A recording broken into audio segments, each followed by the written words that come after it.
All right. I would like to take this moment to reconvene in open session and to announce that Tim May is trying to join us by telephone from Capon Springs and Farm, Capon Springs, West Virginia, for tonight's meeting. Pursuant to California Government Code Section 54957.1, I'll report that in our closed session, we received an update from the negotiators and no other actions were taken. Then I want to take this opportunity to again offer members of the public who wish to address the Commission regarding items not on the agenda to come forward and be recognized and make their presentation.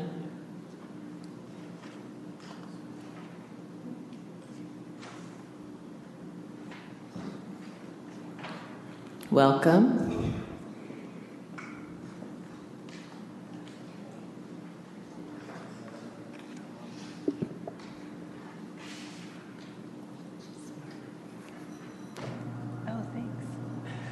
You know how this works, right?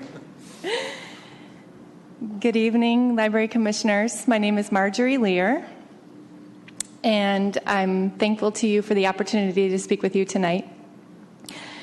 I've been a Sonoma County resident for almost 2 years, and I've been a professional librarian in various settings, public and academic, for about 15 years. I'm a representative of the Citizens for Sonoma County Library Committee. This group's mission is to organize the county-wide grassroots effort in support of a ballot measure that would provide much-needed funding to the Sonoma County libraries. Other members of our committee include Bruce McConnell, former CFO of the library, interim CFO of the library system, Bruce Robinson, president of the Friends of the Guerneville Library, as well as representatives from other libraries' friends groups, Tom Popenook of the SEIU, Wendy Hilberman of the Sonoma County Public Library Foundation, and representatives of the library advisory boards. We were all very disappointed, as were many of my personal friends, coworkers, and neighbors, that the 2014 ballot measure M fell short of the 2/3 majority needed to pass. As you know, the needs of our libraries have not gone away. Our libraries are still closed on Mondays. Almost all libraries are still closed on Sundays, and our libraries are still open only one night per week. Many critical services have not fully been reestablished. We know the Commission will be carefully reviewing the opinions of our county residents to help them come to a decision concerning initiating a new ballot measure. The Citizens for Sonoma County Library Committee will be poised to advocate for the passage of a measure as soon as it is placed on the ballot. In contrast to our late start in the 2014 campaign, we have already received contributions and pledges totaling $29,000, which includes funding from the foundation and various friends groups. We anticipate participation by all of the library's friends groups, all those who worked on the 2014 measure, and anyone else who cares about our libraries and seeks involvement. In addition to being a librarian and an advocate, I'm also a mom, an avid reader and member of a couple of book clubs, someone who values open community places that welcome everyone without reservation, someone who believes in the importance of free services and events that enrich people of all ages, regardless of their income or background or personal circumstances or language or education. I would like to thank you for the important work that you do toward making sure that our libraries continue to strive to be that place for our community. Thank you. Thank you.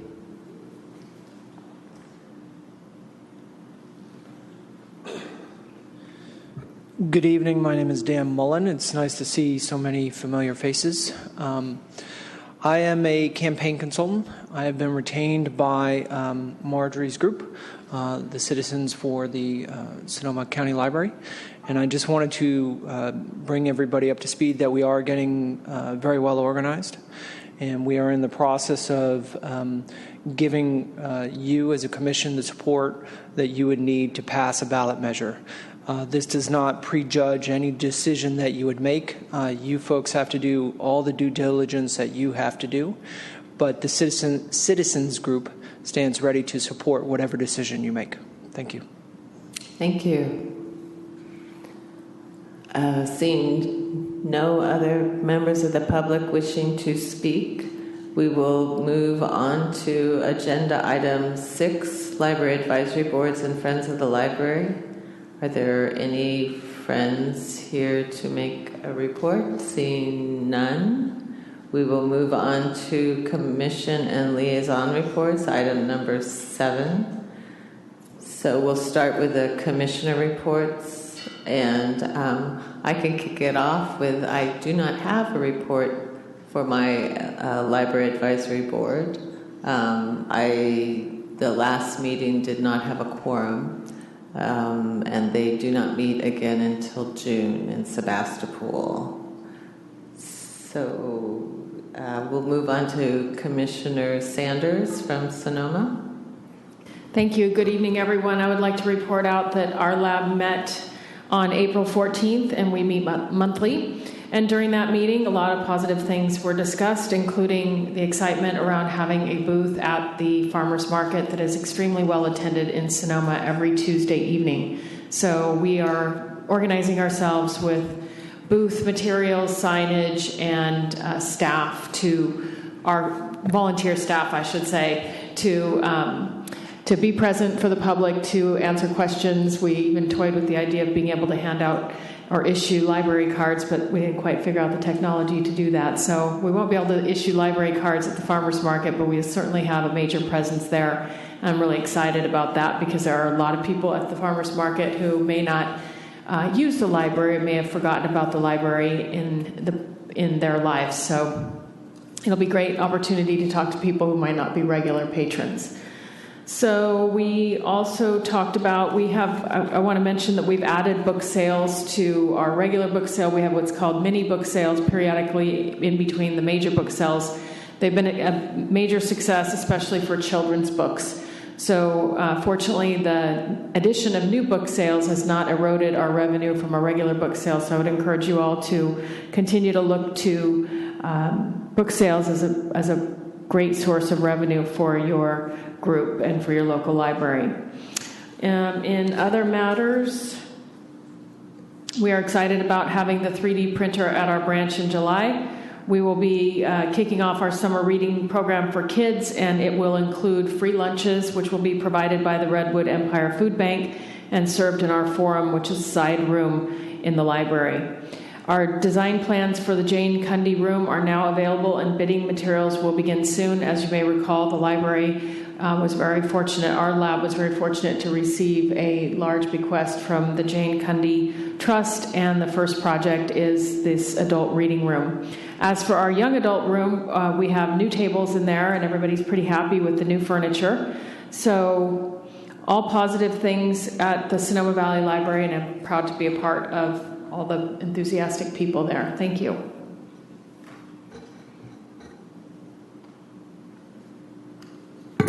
Moving on to Commissioner Ebright. All I have to report is that I attended All Staff Day last week for a brief portion of that and met with a lot of staff, and I would just like to say thank you to the library leadership and to all the staff for the great work that you do. Commissioner Grill.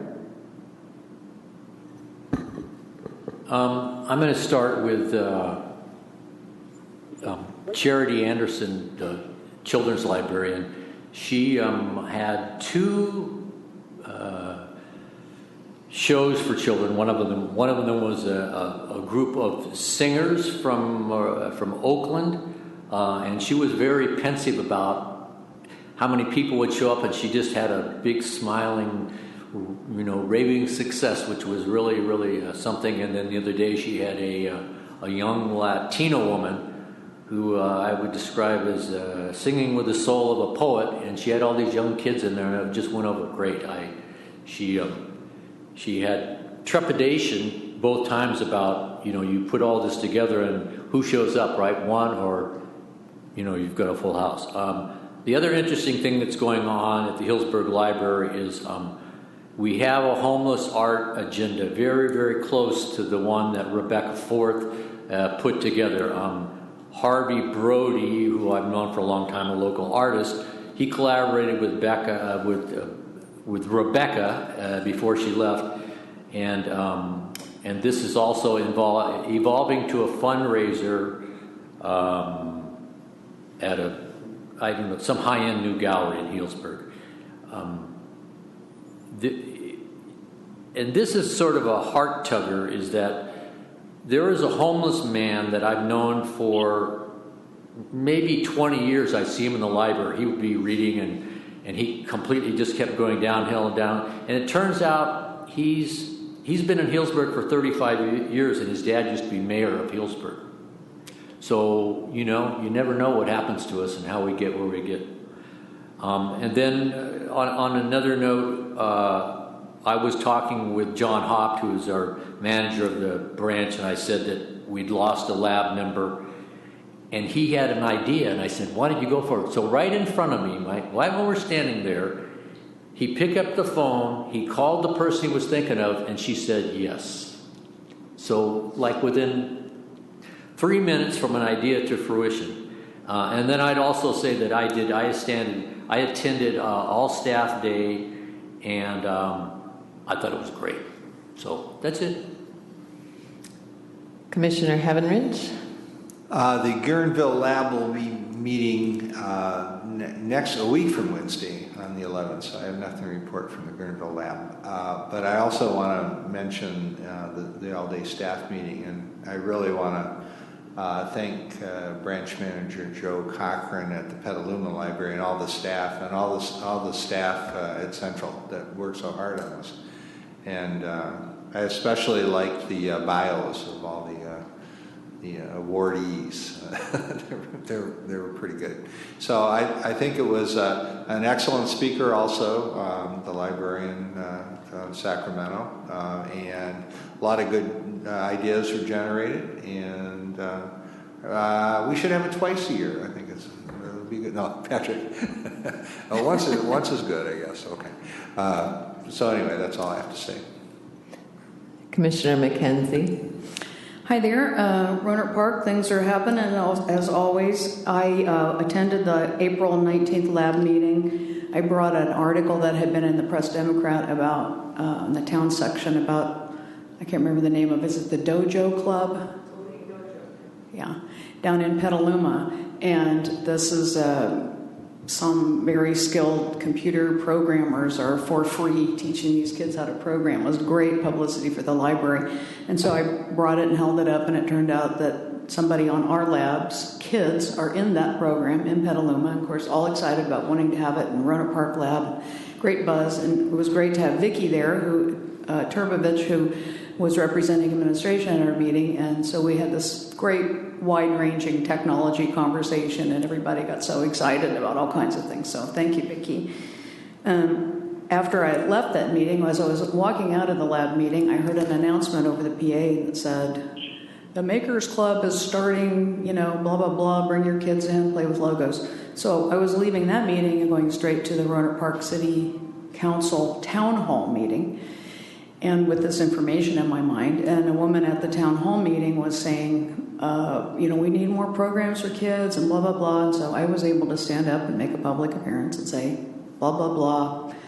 We have these great programs at the Rohnert Park Library, and, give a good plug for that. So anyway, that was pretty cool. I also attended All Staff Day and thought it was fantastic. Paul was awesome, and Linda was awesome on the service awards. And I want to thank Patrick for all the work that it took to pull those bios together. I think it's so important to honor the staff in the way that we do. I know everybody appreciates it, and it's wonderful to learn about the staff. And I just thought the whole day was great. Just good buzz and fun and good food and snacks and interesting, and it's great. I love the drone crashing into the books. It's funny. On Sunday, I went to the Library Foundation donor thank you event, which was down in Central. They had, I believe, about 60 people.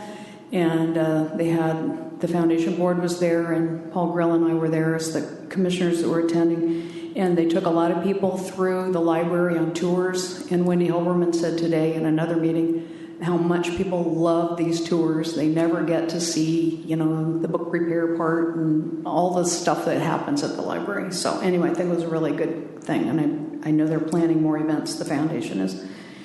And lastly, I will be addressing the Rohnert Park City Council on May the 10th, and I believe Vicki Turbovich is going to come with me, and we're going to talk not only about kind of an update about our library and everything, but maybe have a little more talk about technology, which I think always engages the interest of the council. Thank you. Commissioner Garcia. Thank you, Madam Chair. I, too, attended the All-Staff Day and would like to thank everybody, Vicki and her team. And the only constructive criticism is that David E. Bright and I were looking for cookies after lunch and couldn't find them. Okay, so Paul Heavenridge and I are working on appearing before the Sonoma County Board of Supervisors. And I am trying to get us to host the Latino service providers. We do have 2 possible dates in 2017, but we're in the wings in case somebody can't do it. I went to a Lucien meeting in the middle of the All-Staff Day, and what I would encourage all commissioners to do would be to personally email the members of their city councils and their mayors about things like the survey on the library or the strategic plan. Because I stood there in front of 150 people trying to hand things out, and finally the mayor of Santa Rosa said, "Linda, just have David email me and I'll do it." Mayor Sawyer said that. And so after a while I stopped handing out paper, because they're trying to go through a buffet line and they're trying to do the schmooze and all that stuff. And you can't just leave them on the table. You have to be there to pick them up. So most people want to do it online, and we want the personal touch of the commissioners contacting them. So that's one of the things that I learned. And I think that's it. Oh, and the Santa Rosa Lab meets May 18th. And Commissioner Foxen.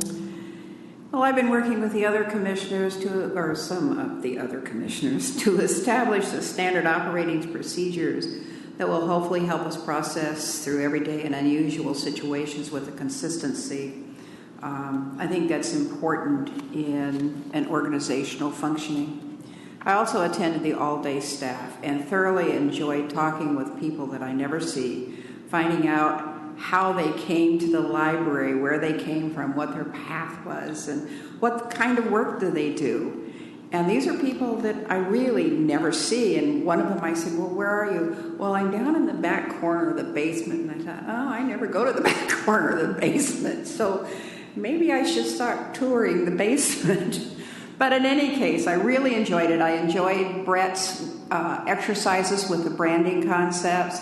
I loved the keynote speech by, Rivka Sass. I never get her name straight. But I even more enjoyed talking with her afterwards.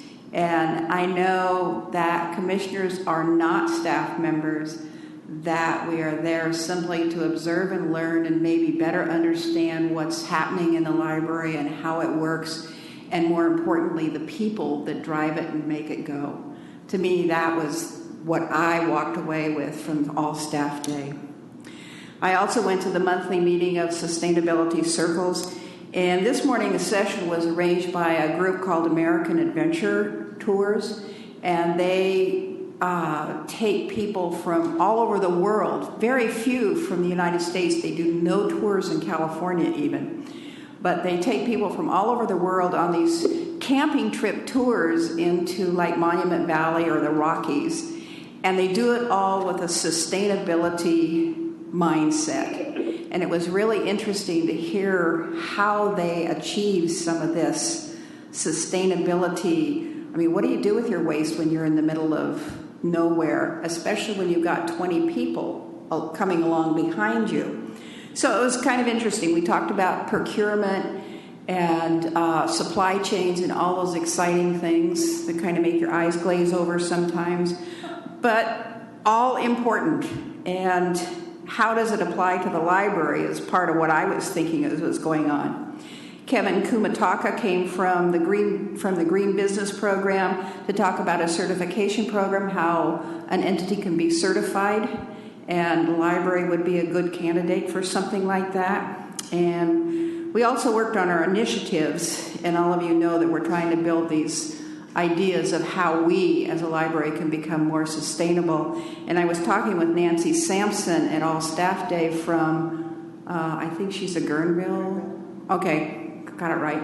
And she's the leader of the strategic plan Green Team, and she had put together several pages of possibilities and proposals of what can be done to help the libraries become more sustainable.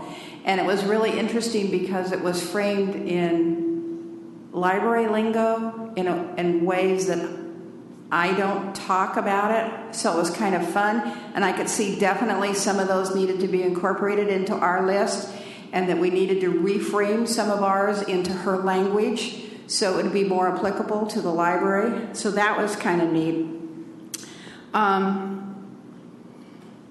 And as we go along and begin building the team to work on all this, definitely joining the strategic plan Green Team and what we've been doing in Sustainable Circles is going to be important. So, and finally, the last thing that I have to say is I've made an arrangement with the Cloverdale City Council to speak before them on May 10th. So I will be giving an update presentation for them. So, thank you. Thank you. Commissioner Smith? I unfortunately was not able to attend the April meeting of the Rohnert Park Katati Lab because I was attending the SOP committee meeting. I hope that the committee will have some good standard operating procedures coming out by August. I was able to attend KQED's Forum on the Road at SSU.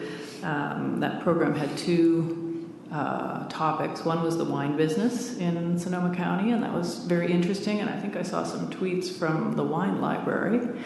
And the other topic was millennials and the upcoming elections. And I don't know if we have any programming planned around elections, but certainly some opportunities there. So it was very interesting. And last but not least, Commissioner May, do you have any report to share? Yes, I do. I will be speaking to the Petaluma City Council on May 16th.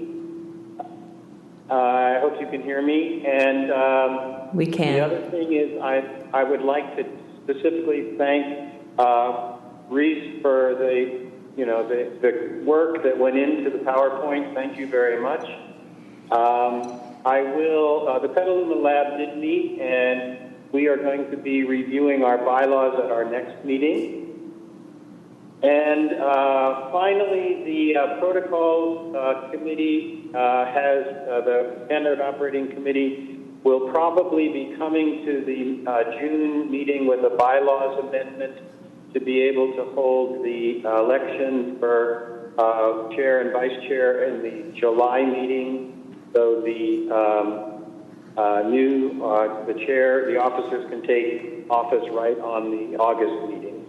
And basically that's all I have to report. Thank you. Are any members of the public wishing to comment on any of the items under agenda item number 7? Seeing none, we'll move on to agenda item number 8, approval of the minutes of the last meeting. The budget workshop and regular meeting minutes are attached, and this was the meeting of April 4th, 2016. Excuse me. Don't we want to do the commission report or the committee reports? Oh gosh, I'm so sorry. Just skipped right over those. So going back to item 7, we have the committee and liaison report. So item 7.2.1, the Director Evaluation Committee, Commissioner Smith. Yes, the Director Evaluation Committee met this afternoon with the Director. No action was taken, and we anticipate having the evaluation completed in June. All right. Item 7.2.2, the Finance Committee, Commissioner McKenzie.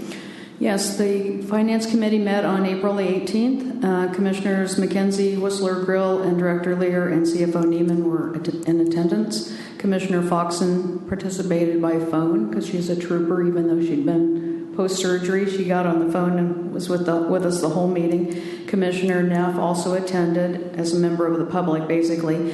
And we also had a member of the public, Dwayne DeWitt, who made a public appearance. Mr. DeWitt requested that the committee look into adding small user fees for internet usage and DVD rentals, as well as look into selling books on eBay to raise money so that a measure to increase the sales tax would not be necessary. Randall Neff spoke as a member of the public and requested more detail on the budget item of $400,000 for IT upgrades, specifically which branches would be updated, and also he wanted a general list of equipment that was going to be purchased.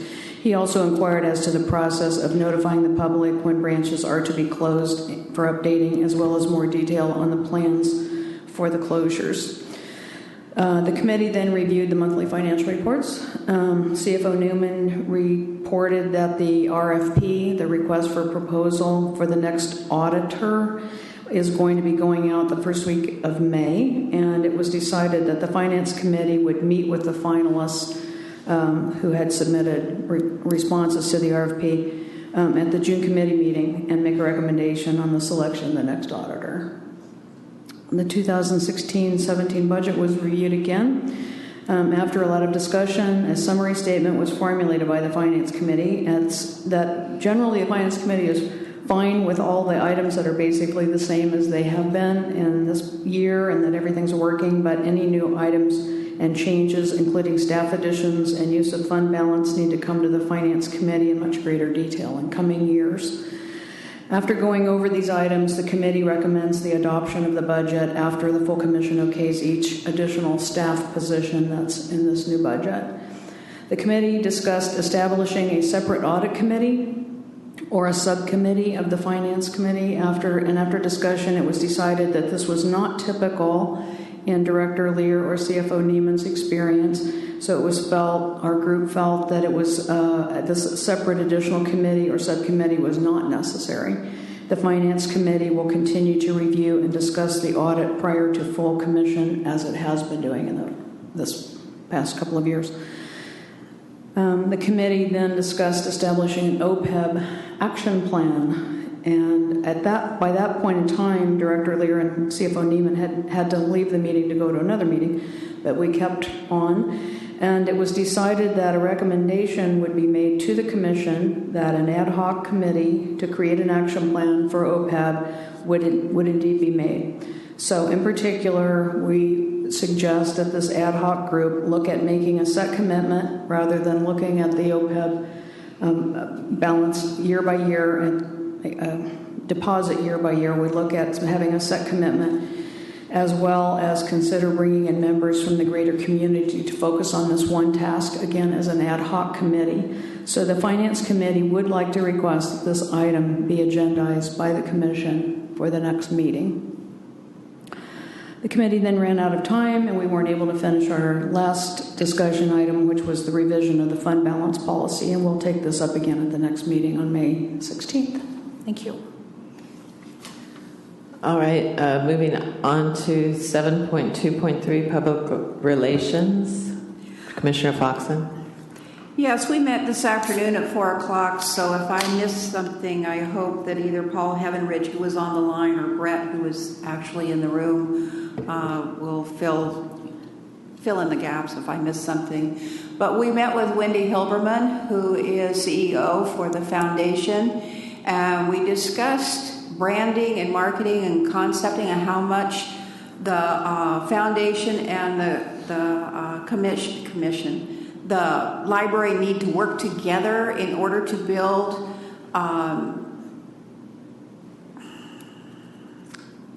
an integrated branding, so that when somebody looks at the brand, it doesn't matter if it's the foundation or the library, they know it's the library. So it may not be exactly the same, but it's close enough that there are definite ways that people automatically know what it's talking about. And we talked about some different ways that we can work together. One of them was to develop a film. One of them was to, produce some programs. So it was a fairly productive meeting. We at least got it started. And we also all agree that we need to get going ASAP because we are going to be moving into some difficult times and into some times of advocacy for the library, and it's going to be necessary regardless of how we go on any measure. We're going to have to do that. And to get people supporting us and returning, like Wendy said, we need to get the users back in the library. So I think that's basically what we covered. Am I missing something? We did about users. We did go into length about bringing in, and you touched on that, bringing youth into the library, and in some of the ways we might consider doing that. Yeah, so. Especially teens in particular. There is a very kind of a dearth of teens in some of the library programs. I noticed there was one program that I was doing statistics on, and there were 9 people that attended all the programs that were presented. So, yeah. Anything else that I've missed? Okay. All right, thank you. And then 7.2.5, Foundation Liaison, Commissioner Havenridge. Wait a minute. You missed the Public. Revenue enhancement. Sorry, revenue enhancement. Sorry. That's okay. I knew I had 2 in a row. I need new glasses. We talked about we have been talking about the roles and responsibilities of the Revenue Enhancement Committee, and we accepted a final version. I've given it to Tim, but because of the timing with the packet, it won't come on to the agenda until next month. We also discussed our relationship with the foundation, and Paul Heavenridge has been the liaison, and he isn't able to continue, so Linda has graciously volunteered to fill in, and we know an appointment has to be made by Tim, and we hope he'll take our recommendation in this. But we need, like I said in the last committee meeting, that we need to have a working relationship with the foundation, and this one in relation to revenue streams, and how all of it will fit together. Secondly, we're getting close to having to make a decision how we're going to move forward in creating a financial base that's going to enable us to fund the necessary foundation to make Sonoma Library a great library, and especially if any of these moves include voter approval. We spent the last few months exploring and learning about various funding streams, such as property taxes, from which over 90% of our funding is derived. We've explored parcel taxes and sales taxes and general taxes, as well as corporate donation grants and other supporting mechanisms, such as the Friends Groups and Foundation. And I've learned more about taxes than I ever thought I would know. I spent 75 years and I'm still learning about them. Anyway, this last session we looked at the 5 other JPAs in California, because there are only 6 altogether, and how they fund their libraries. All of them receive property taxes. They range, and the portion of their revenue of property taxes range from 44 to 92%. 3 have parcel taxes, and they range from 1 to 19%, but the average is 17.5%. So that 1% down there is kind of an anomaly. 1 has a sale tax that provides 55% of its funding. And 2 of these same systems also get city and county funding, 3% and 21%. Finally, 1 has a school system as part of their JPA, so they also receive an educational revenue augmentation funds. And other one is in the same position we're in, with primarily depending on property taxes. We also looked at several other library systems, 10 county and 1 city. The city system does not have property taxes directly assigned to so their city contribution is a substantial portion of their funding, actually at 79%. with a parcel tax that adds 20%, and then a few little odd things that pick up that last 1%. 5 of the other entities have county contributions that substantially augment their property tax funding, ranging from 3% to 22%, with an average of 11.5%. 1 has a parcel tax. 1 has a sales tax available to them. Others receive from, get this, 0.02% to 35% of their funding from the foundation, with 1 to 3% the most common amounts. Additional funding ranges from 0.3 to 9%, with 2 anomalies of 20 and 33%, and I couldn't figure out what the source of these 20 and 33%ers were. Still working on it, but at this point in time, I don't know. For the 10 county systems which were randomly chosen, the property tax contribution to the funding streams ranged from 41 to 88%. Ours, I believe, as Ken stated in the recent meeting, is at 93%. And he's nodding his head yes. Okay. So that was a lot of numbers, which hopefully you didn't get too lost in. But what it amounts to is that most systems have 1 additional stream, sometimes more, that substantially augment their main source of funding, which was property tax. As I said, we're getting close to the date, which I understand is August 12th, by which we will have to make a decision regarding placing any measure on the ballot asking for voters to approve one of the alternates, be it parcel sales or any other option. So we need to be thinking about this. Even more, we need to decide if any one of these in particular is a route we wish to take, or is there another one more viable. We'll be doing a final review of all the information we've explored and discussed in our next meeting, and we'll make recommendation in the June meeting, opening it up for discussion. As I've said, the final decision will have to be made before August 12th if we choose to move on in a direction where voter approval is required. So that's my report. That was very interesting. Thank you very much, Reese. So now to Commissioner Heaven Ridge, do you have anything to report on the foundation? Well, I did meet with the executive director of the foundation, and the board meetings of the foundation are on Wednesdays, which is conflict with a number of other things I've already promised to do, the labs being one in Guerneville. So I am going to bow out, and I believe that Linda has stepped up. Is that what I heard? Well, I'm going to find out when the meeting is. Okay. Third Wednesday, I think. Yeah. And Director Lear attends them and reports in, and it seemed like it was a reporting function where they wanted a commissioner to come and report to the foundation, which is good, but Brett's already doing that too. So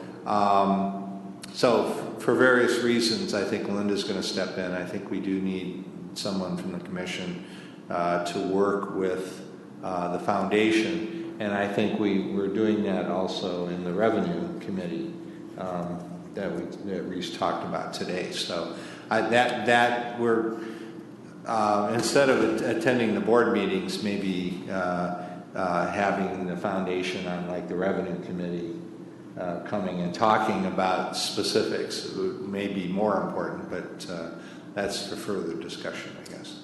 All right, and it sounded like Linda wants to double check on the schedule before she commits to this. So I want to know I think it's really important that the commission be there, and that there be a relationship with the commission and the foundation, and not just staff, which of course is all very important.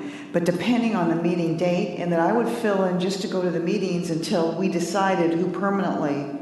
But we should not leave that seat open. Right. So I'll be a temp. So you're going to go to the meeting this month? I think so. I'm going to confirm with Wendy. Okay, and we can confirm the appointment at the next commission meeting.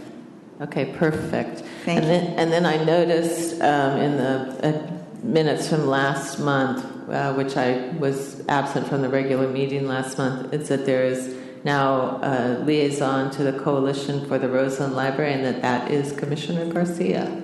It is, and the name of it, and the correction on page 8 would be that it is the Sonoma County Library Foundation that is putting together this coalition right now to raise money for Roseland for the physical building, is my understanding, but I've only been to one meeting. And so I've asked to be the representative to that committee. Okay. And I believe Brett's on that too. All right, so it's maybe something that we should add as a regular part of the agenda. Right. Okay, in the future. All right, now is there any member of the public who wants to comment on any item under agenda number 7? Seeing none, now we will move on to approval of the minutes, which is agenda item number 8, and this is for the April 4th, 2016 meeting. And I just want to say that we haven't made a decision, but this is approval of minutes is something that might well be a good consent agenda item in the future, so we can determine that at a later date, but give it some thought. So do I hear a motion? I have a correction. Okay. Yeah. Item 10.2.1 on page 8. It says Director's Evaluation Committee met with the director today. We did not meet with the director that last month. Just the committee met. Just the whole commission met in closed session, but the director was not there. So it should say the committee met with the entire commission. Yes, the commission met in closed session. Okay, the commission.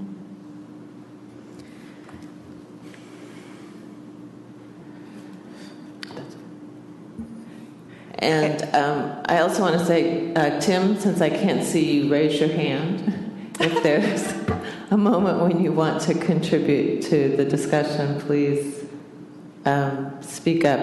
And then Linda and then Barbara.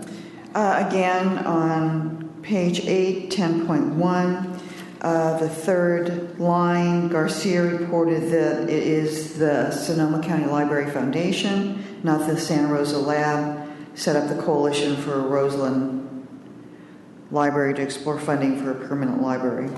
So just change from SR Lab to Sonoma County Foundation. Library Foundation. Sonoma County Library Foundation. Yes. Sonoma County Library Foundation. So instead of SR Lab, it should say the Sonoma County Library Foundation on line 3. Is that correct? Yes. And Barbara? Okay, I always am conflicted about minutes because I'm kind of a fuss budget about stuff, and so I have a number of things that I would like to get changed. But one thing I recognize is that, obviously our person doing the minutes, is new and learning all this kind of stuff. So I'm going to submit in writing my finance committee report, because why not? It'd be a lot easier for Jane to work from. So I'm going to give you my April 1 and tonight's. The first thing I'd like changed, though, is on page 6, 7.1. The Finance Committee, Mackenzie, I'm not sure about these colons, but anyway, the committee previewed the same material as in the packet, the commission packet, basically. We looked at the fund balance and the fund balance policy, which needs to be revised, but the committee was making no recommendations on the budget at this time.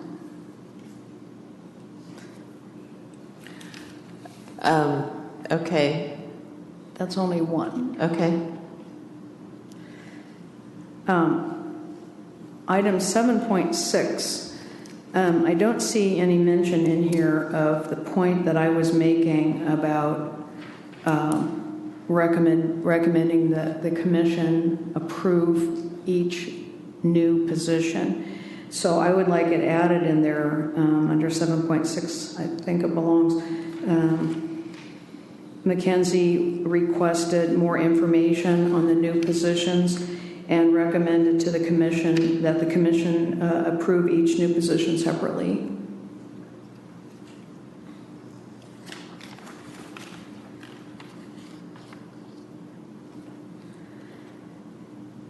And so that's an addition. I don't see where it would. That's an additional sentence. There's Okay. no reference at all to my making that comment, which I thought is an important thing that I would like to continue carrying forward. Okay. That's my opinion anyway, but I wanted it to get in the minutes. And then page 9, 10.2.2, there's just a whole lot of changes in this thing, and rather than keep everybody's time, I thought I would just give this report to Jane and maybe talk to her a little bit about it. For example, committee members didn't tour in support. It was, Mackenzie and Whistler supported, just some little details like that. So I guess my question would be, do you feel that the changes are substantial enough that we should carry this over and approve the minutes next meeting with the changes made? Or can we approve them now? Well, they aren't corrected for us to see. I don't know. This was a really long meeting, the April meeting, right. And there was just a lot to it, and I wouldn't mind holding them over, but again, I'm just kind of picky, so I don't know. Commissioner Ebright? This is, a motion to approve summary minutes, and if I'm not correct, I think I'm correct in saying that the actual minutes of the meeting are the recorded session of our meeting. So the need to indeed correct this written version, I'm not so sure that we need to do that. I think that's a good point. Yeah. And going to your suggestion earlier, moving these to a consent item at some other point in the agenda. And at the same time, I don't want to lose track of ideas and suggestions that people made, so I'm not quite sure how to reconcile those. Right, and these are actually more detailed than summary minutes tend to be, so perhaps giving the corrections to Jane and us going ahead and approving the minutes because the actual minutes are in the video would be sufficient. Do I hear a motion to approve the minutes? I so move. And a second? I second. And is there any more discussion? Oh, I'm sorry. You're right. Okay. So the motion was made. Paul Heavenridge moved to accept the minutes. And the second was? David Ebright. Discussion, please. So I just want to raise the point that if indeed the video or the electronic transcript is the final document, is it necessary for us to pay staff to create written record of the meeting? I think that is an interesting point, and I think that that's for a discussion at a later time when I think we tend to look at the whole video conferencing, minute taking from time to time, because it does cost money to video conference. So is it something that is on the agenda for review in the future, Brett, do you know? At this time, it's not on the agenda, but Tim and I have spoken over the last few months about whether we'll want to move these meetings back to the Central Library at some point, and the Central Library is getting closer to being able to, I think, meet the needs of the commission meetings. So just tonight I emailed Tim and said, let's pick up that conversation. And I think along with that, you're right, we'll have to decide what we consider to be minutes, whether it's an audio recording or something that Jane creates. So hold that thought, Commissioner Sanders, because we can have further discussion about it. So there's a motion on the floor, and is there further discussion, or can we go ahead and take a vote to accept the minutes? All right. So remember, as I was reminded, this has to be a roll call vote. So going down the roll, starting at the far end, all in favor, or separately say your name. Commissioner Smith, aye. Commissioner Foxen, aye. Commissioner Garcia, aye. Commissioner Mackenzie, aye, but wants to talk about it some more.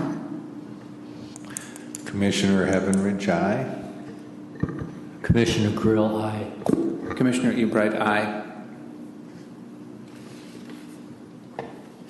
Joanne Standers abstained. I was not here for that meeting.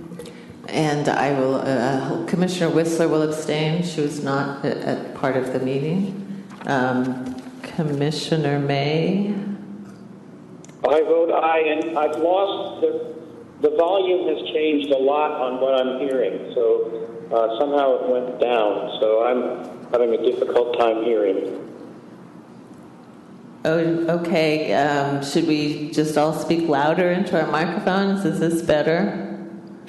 That's fine. I just wanted to let that you know. If something technical happened, then that's what happened. But if not, I'll just continue to listen the way I am.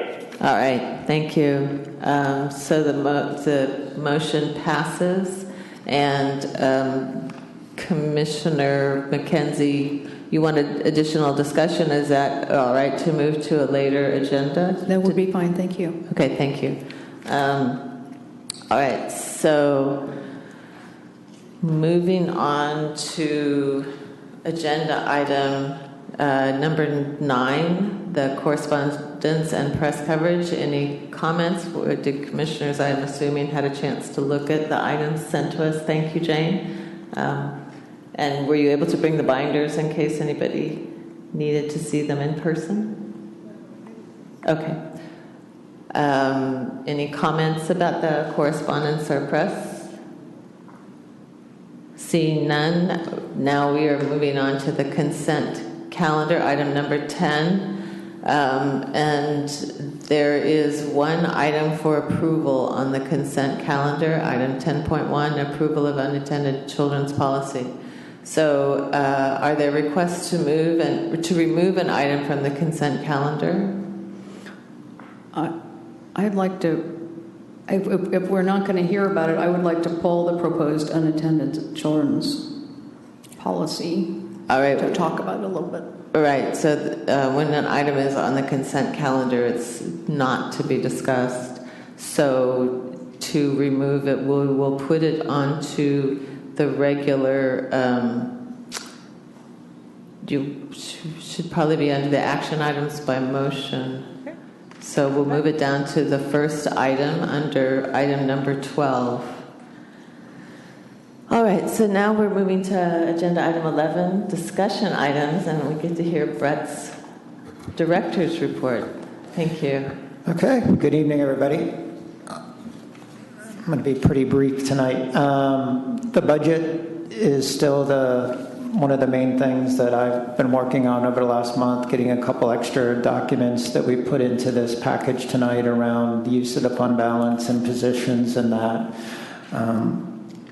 Also, as I've mentioned in previous meetings, the facilities master plan project is now underway. Tomorrow we're meeting with the group that we hired to help us with that, MK Think, for the second time. But we're getting going on that. As part of the public information campaign that we've been working on with the Lou Edwards Group this year, recently we launched the Speakers Bureau, and something that I just wanted to bring to your attention tonight, they've helped us put together a mailer that we will be sending out in the next few days. It has an introductory letter from me where I talk about the things that our libraries do for our residents and also bring some of our financial challenges to light. And then beyond that, it's kind of a combination of a couple documents that we already have in place. There's the community survey that we received as part of our Speakers Bureau packet. That will be included as a tear-off where people can fill that out and mail it back in. And really, that's going to be the gist of it, but it's just another way to continue to raise awareness about the library and some of our challenges. So there's a chance you'll be getting this in the mail over the next week or so. And then, really, lastly, I just wanted to echo that I was very pleased with All Staff Day, too. I thought the staff did a wonderful job of creating the workshops that were presented during the day. Rivka was definitely a hit. I had several staff people come up to me and say how much they appreciated hearing from her and talking to her afterwards. And I want to thank all of you that attended. And I'm happy to answer any questions. Question? Commissioner McKenzie, question? Yes, about the mailer, you might have said, but I didn't hear you. Roughly how many are going out, and what's the selection of people that are going to receive it? I asked that question last week, and Lou Edwards is going to mail it for us and bill us. It's part of our contract with them. I don't know exactly yet. They're using software that determines which likely voters and that to send it to. But I haven't seen a final tally. I'll share that when I know. Commissioner Smith? Yeah, I have a few questions about staffing and positions. Okay. And they range from the general to the specific. I had the chance to meet Chris Levanish at the Community Reads meeting. That was very nice. Could you tell me what is the difference in role between Chris's position as a full-time event specialist and the proposed outreach communications coordinator? Yeah, so Chris has that position that you, the commission, approved in this fiscal year, the event specialist. And what that position will be is the person that selects which classes and events we'll have system-wide and then finds performers and speakers for those classes. Right now, Keo's been doing a fair amount of that for adults. And then the youth services librarians do quite a bit of that for children. But some of this will now be centralized, and it'll really give us a staffer that can do that.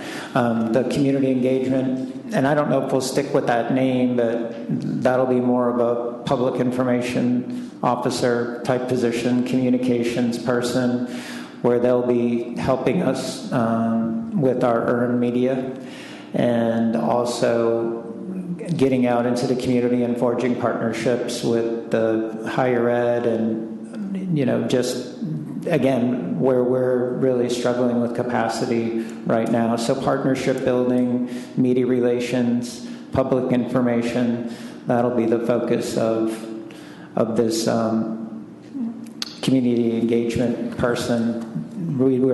It was a position that I thought about requesting of you all last year, but didn't really see the budget for it last year. So that's why we're working with Lou Edwards this year, because we don't have a staffer to do that stuff now. So you anticipate that outreach position to be an ongoing need and not tied to any specific campaign we have going on at any one time? Yeah, I mean, I believe this is the first library system that I've worked for that doesn't have whatsoever a marketing, communications, public information. Right now, we don't have any of that. So absolutely, the need is going to be there ongoing.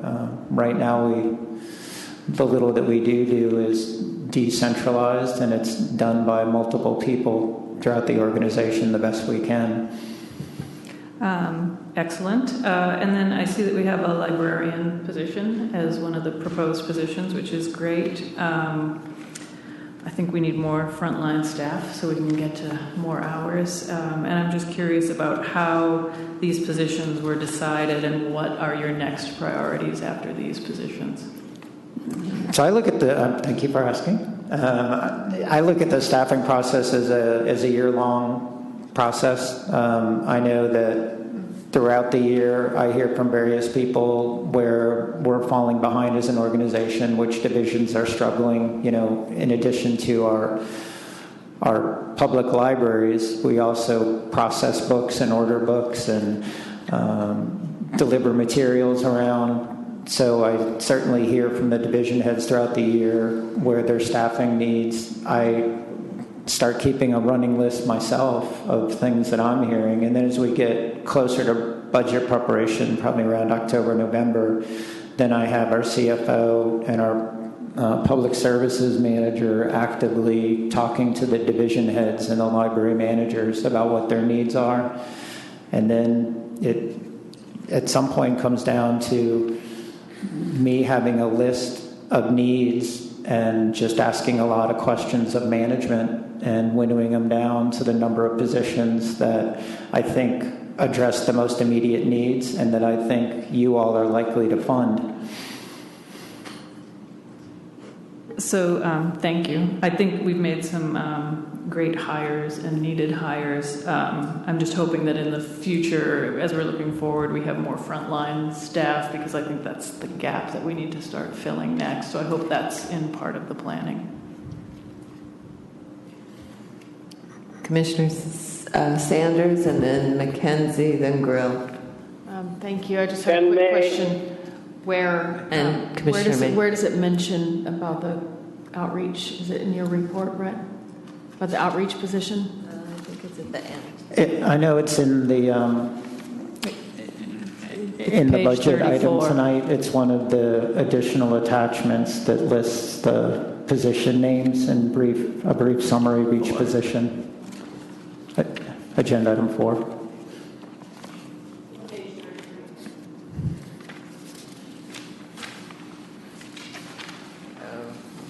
It's on page 34.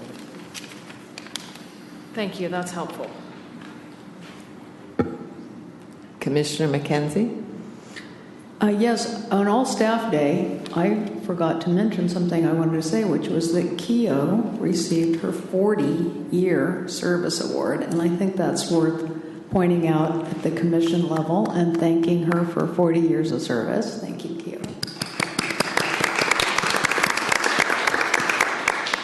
I also had one question in the information technology section. I think this product, Hoopla, which is going to launch in mid-May, is an extremely interesting and kind of a gigantic leap for the library, that we're going to be able to do live streaming of movies, music, and more ebooks. And I'm really wanting to know more about that and how we're going to get the word out about it and what impact it's going to have on our computer system and speeds of things and all that stuff. I mean, it's a huge shift, it seems to me. I mean, gigantic.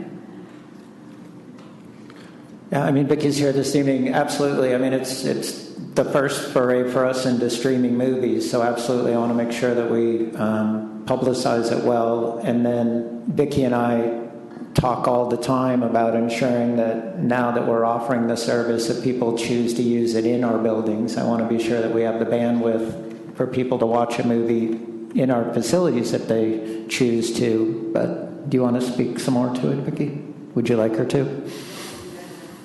Yeah, I'd like to. Are we saying that it's to be used in the library or at home? Both. I mean, It's what people choose to do, but some folks, I imagine, will only have access to high-speed internet in our buildings. So I do anticipate some people will watch movies in our buildings, or at least as time allows. Show of hands. Do any of you remember 8-track players? Yeah. Do any of you remember cassette players? So very 80s technology, 80s, 90s, right?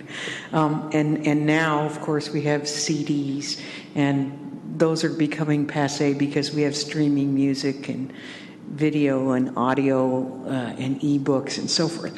So Hoopla, in particular, is that kind of streaming service, and we're going to heavily market it for our customers, patrons, and there are a ton of marketing materials that we are receiving from the vendor, which we'll be customizing and, making sure that management takes a look at, what our possibilities are. So we plan to really hype this up big time and make a big hoopla of it.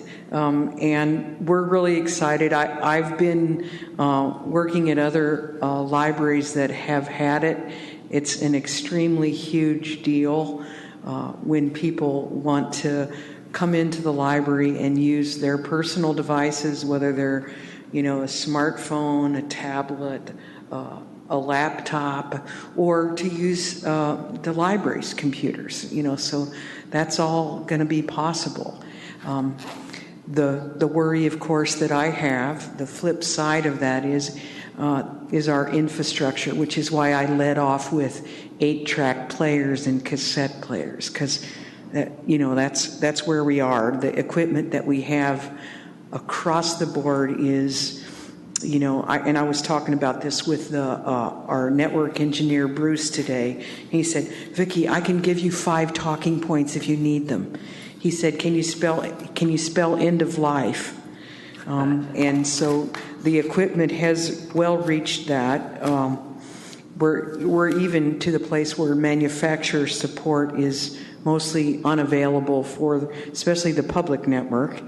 And the biggest issue these days is not being able to support the basic security protocols that are out there. And that can impact the rest of our network. And then, basically, you've heard of CPU that has to do with speed and bandwidth. And so we're going to have to be looking at all of that, and which is why I made the push for the budget request that we want to do for this fiscal year, so that we can upgrade the wired and wireless infrastructure, so that if someone does come in the library with their device and they want to watch, I Love Lucy, we don't have a lot of splaining to do, because that is one of the choices, all the I Love Lucy episodes. Somebody might like that, and isn't that cool? So anyway, does that answer? Well, it still concerns me that the basic question is, if we have this, end-of-life computer system, how we're going to implement live streaming, which I could see just taking off like crazy. Why would you pay for your own when you can get it from the library? I mean, it just seems like this would be a very heavy demand, and I don't know what that means. Well, what it means, Commissioner McKenzie, is that, a lot of people are going to be able to do it straight from home, and they will. And they'll be doing it while they're sitting at the baseball field watching their son or daughter play softball, baseball, whatever, A lot of what's going to happen is personal devices. Now, the issue that I'm worried about, and you're worried about, is the personal devices in the library. And the only thing that I can say to you is we're going to have to wait and see. And part of it is that if we run into that, we're going to be addressing it very shortly with your approval of this request. Right. I mean, I'll echo that. I mean, that's the point of the $400,000 for IT infrastructures. We saw this coming, and by spending that money on the proper equipment, then we'll be more than fine. I mean, the amount of capacity then that we can deliver internally is going to be, what'd you say it was, 5 gigs a second, or 1 gig a second? I mean, it's... Well, for the Wi-Fi, is that what you're talking about, Brett? So 2 gig connection for the Wi-Fi. Yeah. And, I've applied for the appropriate updates of E-rates so that we can get a faster pipe coming in for this year. And then looking at next year, we have some options with the Scenic network and some other choices that are available for public libraries and educational institutions around the state. So bottom line is, you're correct, Commissioner. We're going to have to wait and see what happens. The good news is, if we get approved to do this, it's only a month and change, and we can always do what we can in the interim. So I think we have to, I think services like this are available at public libraries all around us, in all these Bay Area libraries, from and even inland libraries like Fresno and so forth. They're already subscribing to these resources. And our customers deserve to have the same great services, I think. So probably at some later date we'll have a more detailed report about how things are going. And oh, absolutely. Yeah. You absolutely. I'll keep you in the loop. But first of all, we got to get this first hurdle of the budget. So okay. Anyway, All right. did anybody else have any questions for me about Hoopla? Because we are going to go live the middle of the month. We hope we're trying to integrate it seamlessly into our online catalog. So when you do find and you type in what you want, then it brings up the offerings from the Hoopla products that are out there. And there's a whole kids Hoopla piece, which is really, really exciting. I think parents are going to be really thrilled with the children's ebooks and the children's music and children's video and television programs. I think it's going to be really exciting for families. I really do. Okay. Thank you so much. I have a comment. So the other day I got my holds came in, and one of them was a movie I wanted to see. And I got it, and it was a stack of books when I went home. And so I opened up the movie thing. It was a VCR from the library. Yeah. Yeah. I don't know what to say. No, there's nothing you can say. It's just funny.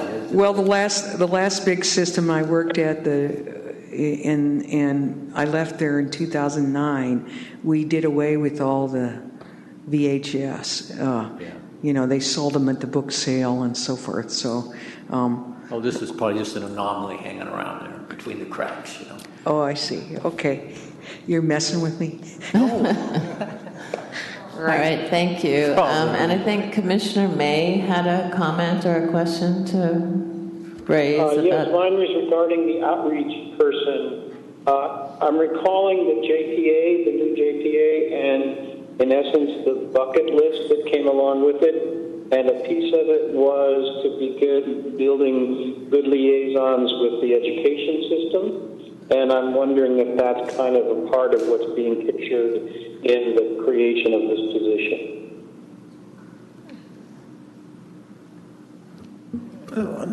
This position would do some of that. I missed some of what you said. Did you ask if the bucket list was a catalyst for creating this position? Excuse me, what? I said that certainly this position would, be out there working with Santa Rosa JC and SSU and other, I would hope our school districts as well. I just didn't hear you if you asked if the bucket list was one of the reasons why we created this position. Okay, good. That was all I wanted to ask. Thank you. Okay. I think Commissioner Sanders, and then we'll get back to Commissioner Grill. I just think we need to move the meeting along. We have a lot more to cover, but the reason I think that this item confused me being discussed during your director's report was because it's actually part of the budget discussion, not part of this one, right? Okay, great, thank you.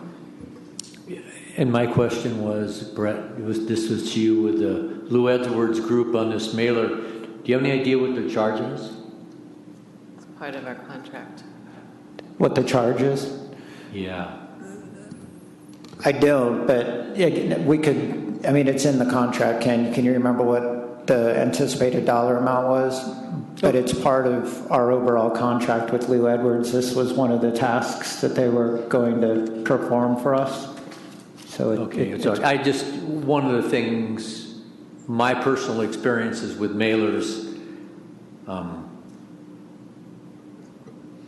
is not real high, and my sense from the last Measure M when we went after it was that it seems like that's maybe a major source of their income, these groups. I could be wrong, but that's just a gut feeling. Yeah, that's come up a few times meeting with Lou Edwards, and they pretty convincingly, spoken to me that we do have some demographics in this county where direct mailings are probably about the only way, to reach certain folks versus thinking that they'll hear about us on Facebook or something like that. So they've at least done a good job of convincing me that with some of our residents, a direct mailing is the best route. Thank you kindly. Okay, are there any more comments or questions about the management monthly activities report? I guess we kind of smushed them together. I did have one comment myself, and that is that I am really pleased to see the item about the performance management reviews and the push to move it forward. So I really wanted to tell you I really appreciate that. And I think many of the commissioners do also. So thanks for your efforts on that. All right, so seeing no more comments on that, we can move forward to the monthly financial report, which is item 11.2.2. Ken Neiman.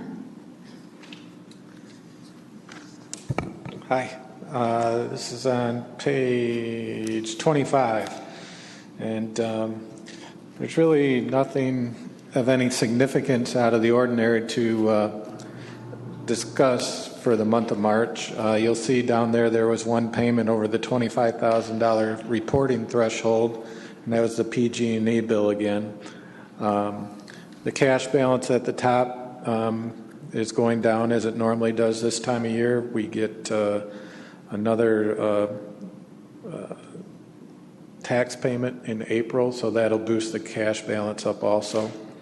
And other than that, there's really not much to discuss unless someone has any questions about anything. Seeing none, we can move on to the monthly staff presentation. Item 11.3, overview of workers' compensation and safety program.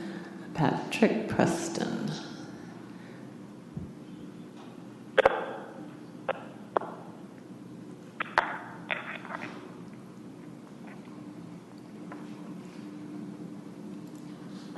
Oops.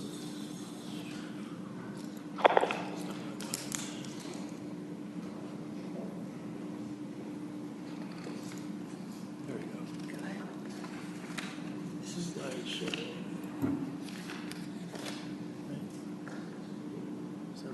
Right here. See this guy right here? This guy. Yeah. There you go. Okay.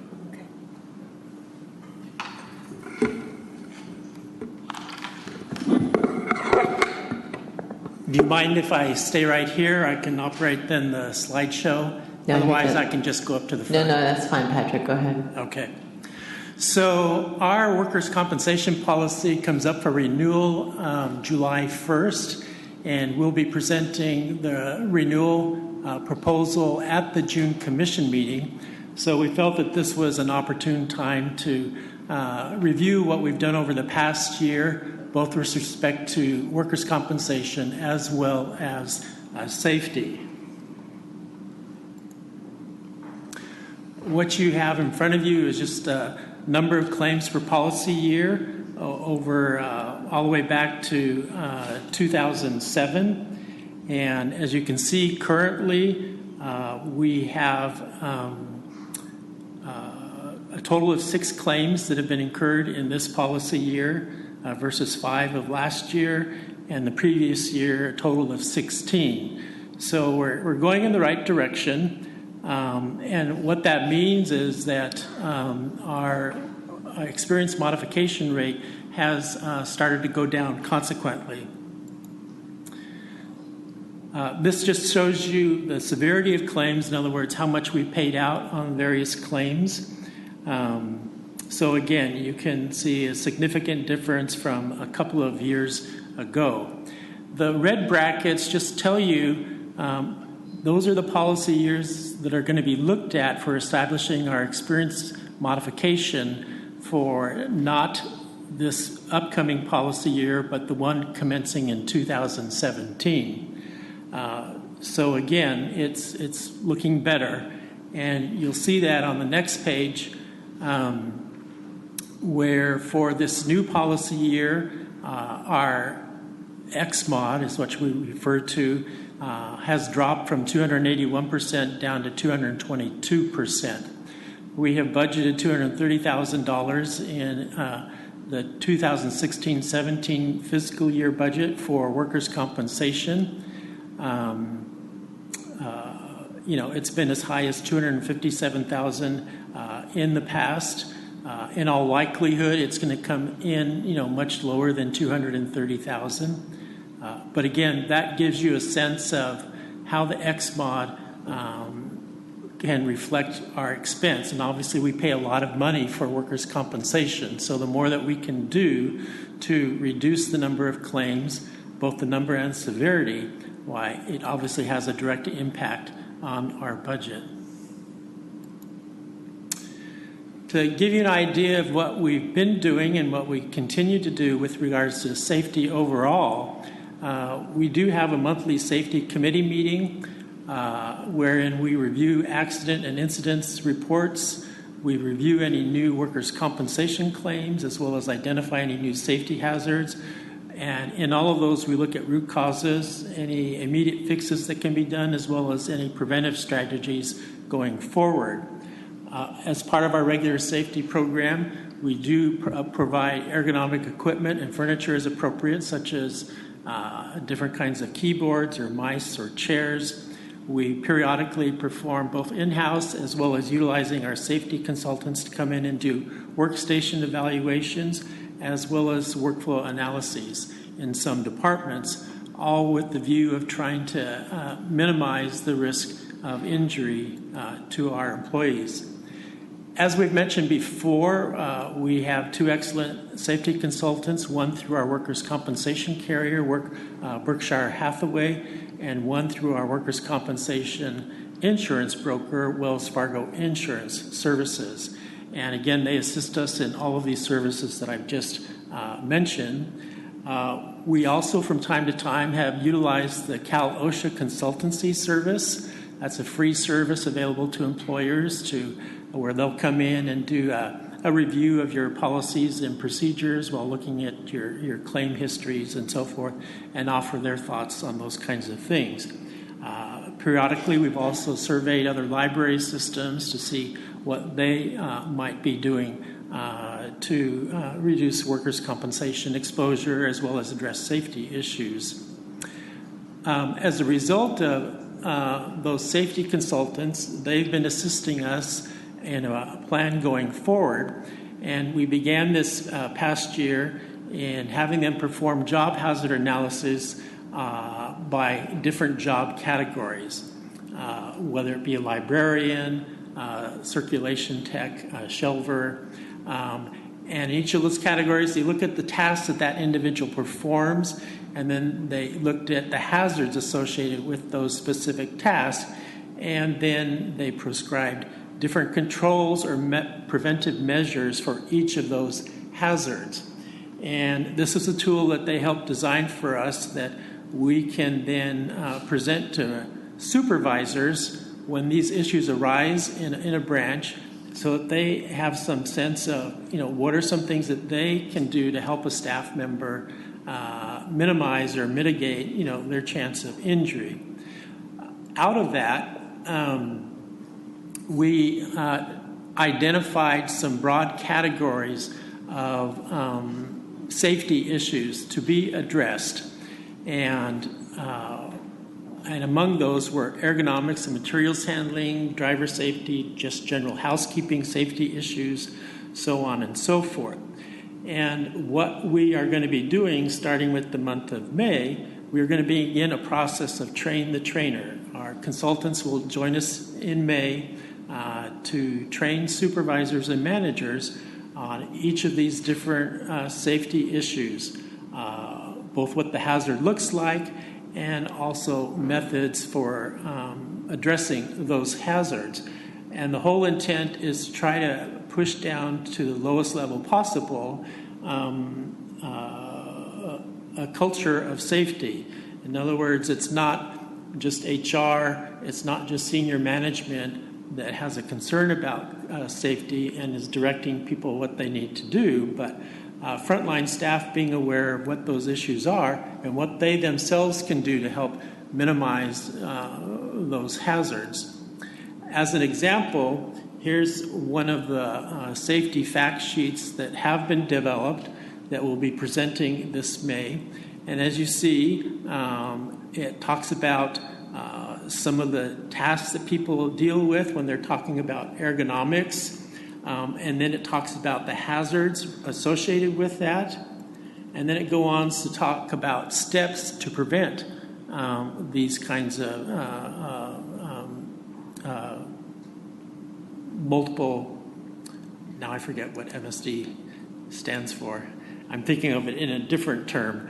But anyway, it talks about things that you can do to help prevent. For example, do not overload carts. Do not handle too many books or pick up too heavy a load, so on and so forth.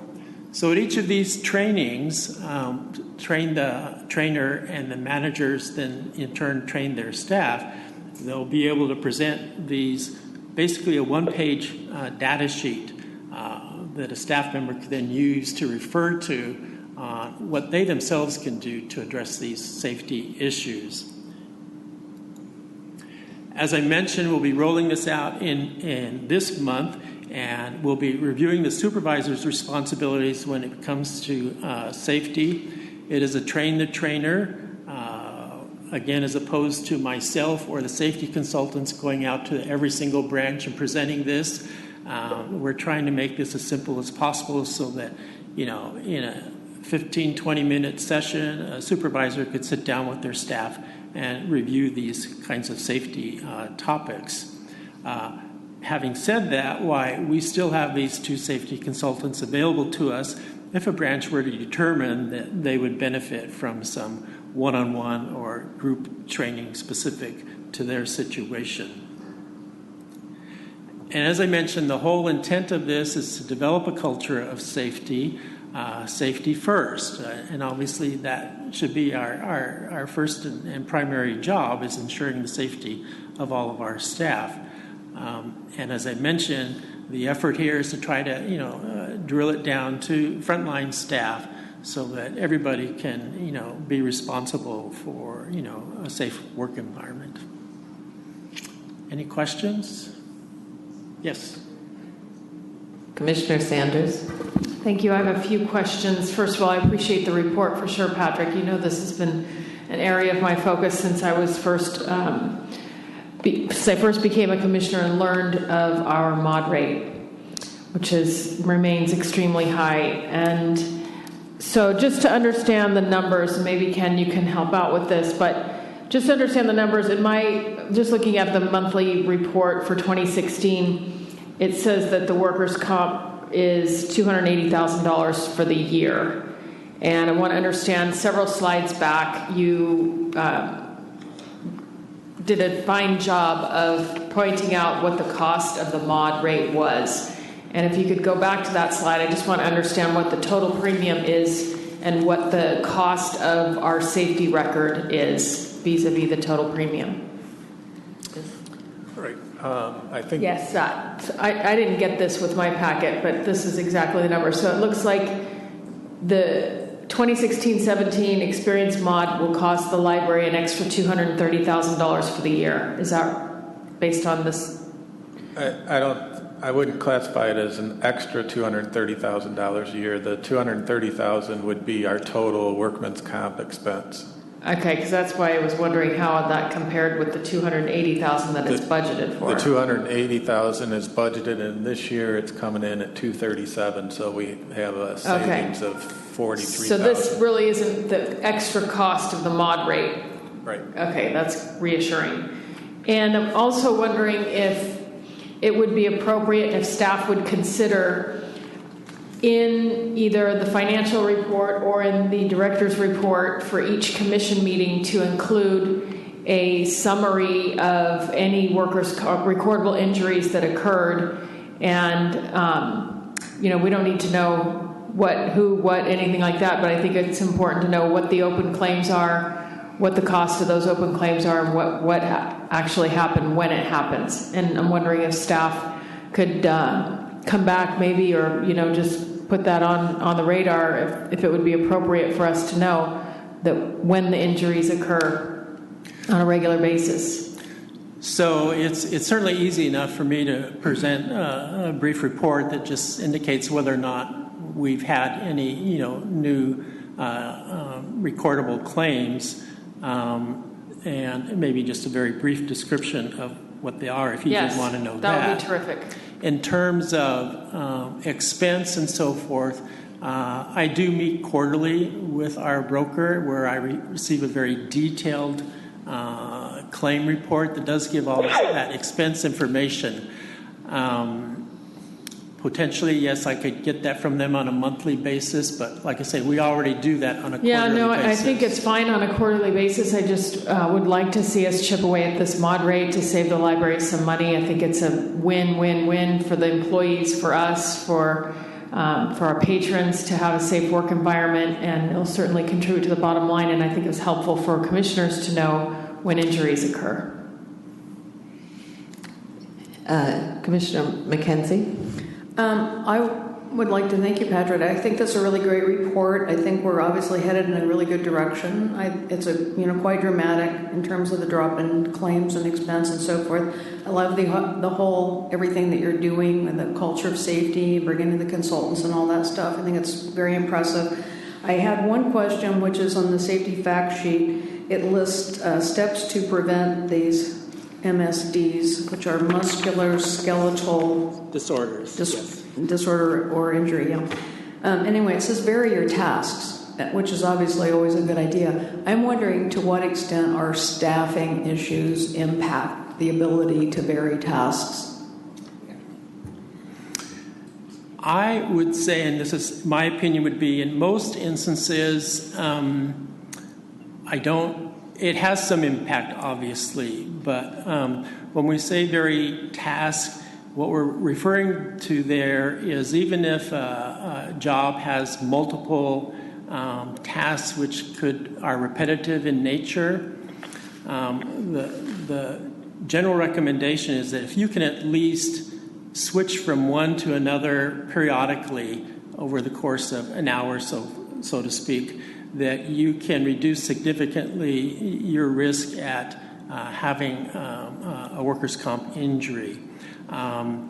So it's not talking about getting rid of repetitive motion tasks completely. Obviously, in our business and what our people do in a large number of the positions, that would be impossible, okay?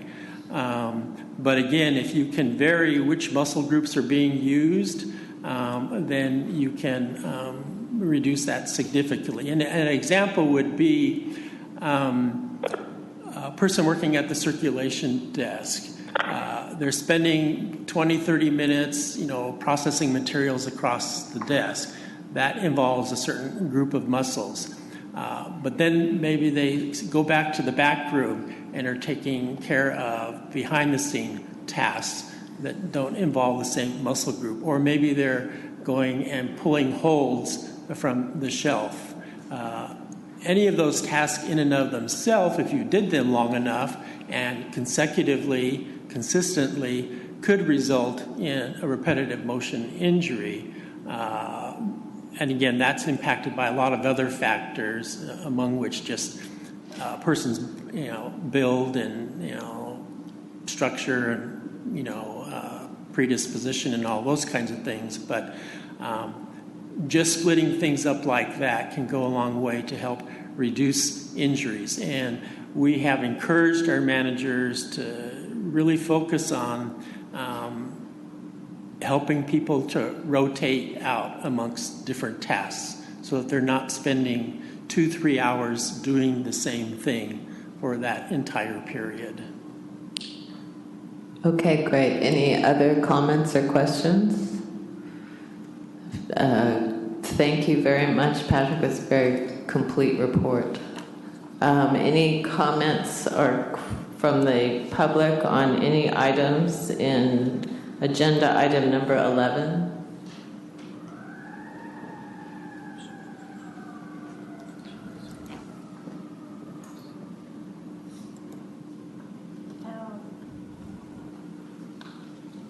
Thanks. Actually, I just wanted to follow up with what Commissioner McKenzie said. She has it to a T.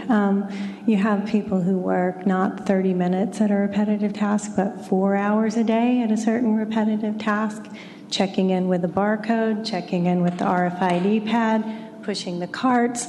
The other options are to do the same thing sitting down, checking in holds with a barcode or an RFID pad for several hours a day. And the other thing that the CERC people do when we're not doing that, pulling holds, involves pushing carts, pulling books, shelving books, picking up books. We're talking about lots of different kinds of jobs that full-time people spend 8 hours a day doing, not 30 minutes. Half-time people would spend 4 hours a day. There's many days when we're understaffed. People are sick. They can't come in. It's hard to get a sub, and everybody steps up to get the job done. A lot of people also are not young.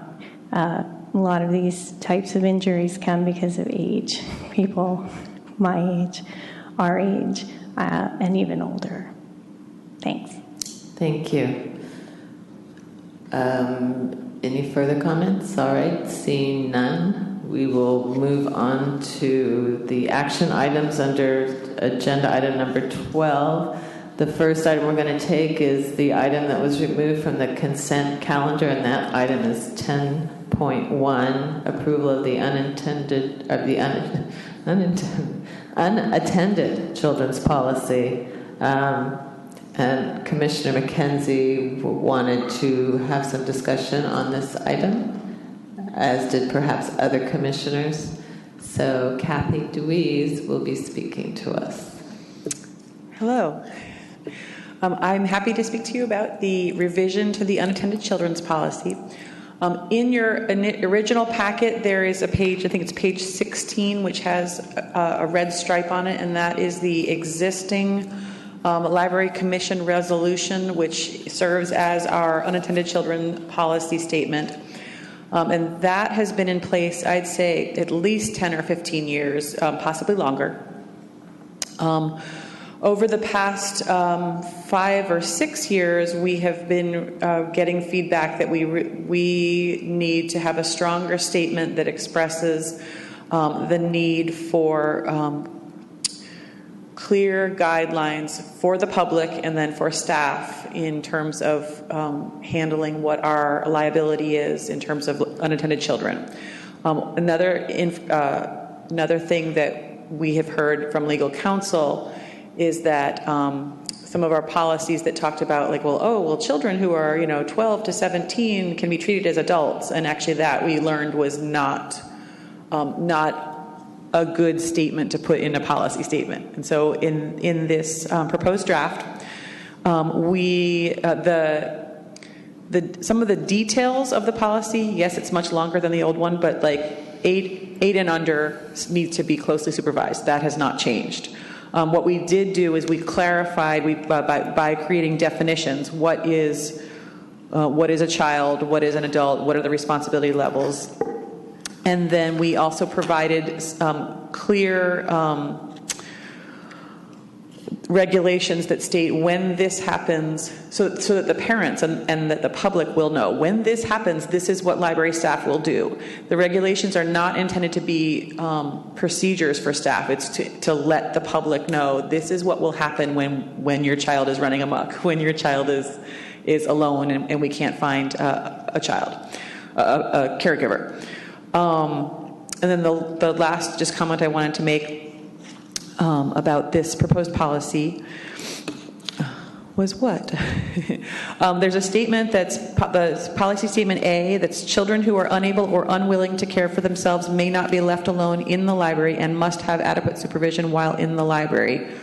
That also is a new statement with the understanding or with the realization that in the original statement, children under 8 can't be left alone. But there are children who are 14 or who are 16 or who are 12 who, whether they're developmentally delayed, whether they have behavior issues, medication, whatever, that the age doesn't always make the call. The parents need to make the call. And what we're trying to say here to clarify for staff and the public is that we recognize that children have different maturity levels and that we need to be able to respond to that. So, questions? Happy to answer. Commissioner McKenzie? Yeah, I just had two questions. Well, my first one, the reason I pulled it is because I wanted to know what the changes were. Of course. That.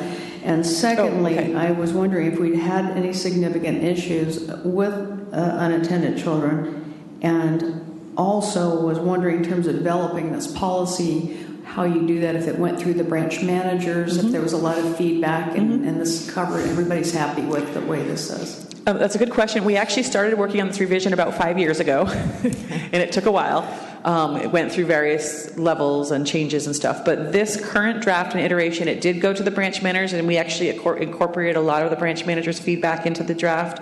It went to the children's services, and it actually went to the adult services group as well to gather feedback, with the thought that often it's the adult services folks who are the ones who are looking for the parents and looking for so we wanted to make sure that we got that feedback at all levels. What was your other question? You had another question. Was there whether we've had significant issues? We have not had significant issues, but this is the kind of thing in terms of like the liability for the library that we don't want to wait till we have a significant issue. I was at the Petaluma Library last week, and there was a 5-year-old boy crying in tears, wandering around looking for his parents. And because this was fresh in my mind, we've been working on this. I mean, we all kind of were like, okay, child's level. Hi, my name is so-and-so. I work for the library. I'm going to help you find your grown-up. It was just kind of, it was a little bit clearer for the staff there how to handle it. Mm-hmm. Commissioner Garcia, you had a question, comment? Commissioner Sanders? I'd like to move to approve item 10.1. Second. Okay, so Commissioner Sanders made the motion and Commissioner Garcia seconded it. Any further discussion? Commissioner Sanders? I just want to thank staff for bringing this forward before it was an issue. And I think it's really important to have staff be able to lean back on something, a document that says this is what you do when this happens, because this is an emotional situation. It's really good to have things in writing for staff for the smooth operation of the library. Thank you. Those in favor of approval, please state your name and we'll do a roll call. Commissioner Smith, aye. Commissioner Foxen, aye. Commissioner Garcia, aye. Commissioner McKenzie, aye. Commissioner Heavenridge, aye. Commissioner Grill, aye. Commissioner Ebright, aye. Sanders, aye. Whistler, aye. Tim? May, aye. Thank you. Thank you. The motion has passed. So moving on to agenda item 12.1, approval of the fiscal year 2016-2017 budget. Do I hear a motion? Commissioner Garcia made the motion. Do I have a second? Commissioner Grill has seconded it. Any discussion? Sorry. Commissioner Ebert? I would just like to thank the work of the Finance Subcommittee for delving into some of these details and bringing forth a recommendation. All right. We will be taking a roll call, or any... we haven't taken comment from the public, but I guess we wait until the end. Okay. So, roll call vote on the motion on item 12.1, fiscal year 2016-17 budget. Are we still in discussion? Is it too late? We were, but we can go back to it if you want. I just wanted to verify that the amount on the IT is $400,000 from the fund balance, and not any more than that. Yes, it's $400,000. That's what we're asking for. We recently got a more detailed quote for the equipment and wiring and labor to install the new equipment in all the branches, and it came up to just shy of $500,000. But we'll be, as we get a little bit into the budget year, we'll be looking at different areas that we may need to finance, and if we need to, we'll come back for a budget adjustment to the commission at that time. Great. I think that's important for everyone to know. I think that's something that we're all very concerned about, and so we can look at that again as this rolls out, right? Right. Yeah, thank you. So I should point out that as part of this item 12.1, the attachments 12.1.1, 12.1.2, 12.1.3, and 12.1.4, which is the detail of the draft general fund budget summary, the proposed uses of the fund balance, the proposed additions to the permanent staff, the draft 2016-17 general fund budget detail is all part of this item. All right, so, Commissioner Sanders? I appreciate you clarifying that. So an approval or a thumbs up yes vote on item 12.1 means that you approve all those subsequent items? Yes. Correct. Okay, and so what if somebody didn't approve of one of those items? Would they just vote no on the entire thing if they were so inclined? Well, they're the details of the proposed budget. So it's giving you more information about the money that's listed in the budget. I understand that, what but we can't vote on no on part of it. It has to one no, one yes. Right. I believe it's approval of the budget or not. Okay. Then I have one other question, and it relates to the revenue. In our presentation for the Speakers Bureau, one of the slides says, and this will relate to the subject, I just need to tee it up. One of the slides says that our revenues are down from 2011. I believe it was 2011. I think I have the slide up, actually. So on one of the slides, I believe it's slide number 5, it says Sonoma County Library is operating with decreased revenue. It says but has seen increased costs for books and materials. Since 2011, the library has had to cut hours by 25%. My question is, in this budget, have we restored our revenues? And I apologize for not asking you this sooner, Ken. Have the revenues been restored to 2011 or better? Levels, yes. They have come up in the last 2 years. They've went up 6.7% each year. The unfortunate thing is from 2011, the expenses have continued to grow. So if you looked at it in what do they call it, real dollars, we're still behind, and our library system is underfunded. And I think we've talked about a lot of things over time that proves that out. So again, the revenues, when we initially made the big cuts to hours, basically, the revenue has been restored to that level or better. Yes. Okay. So that concludes my questions, and I will be making further comments after a motion is on the floor. I believe we have a motion on the floor. So I will not be supporting the budget as presented for a couple of reasons. The first one is that the revenues have recovered, and we've continued to ratchet up expenses, and we have not addressed what we took away from the public in 2011, which was the opening of the library. So, we've recovered on the revenue. I mean, I don't have a prepared statement here, but I think you all get my point.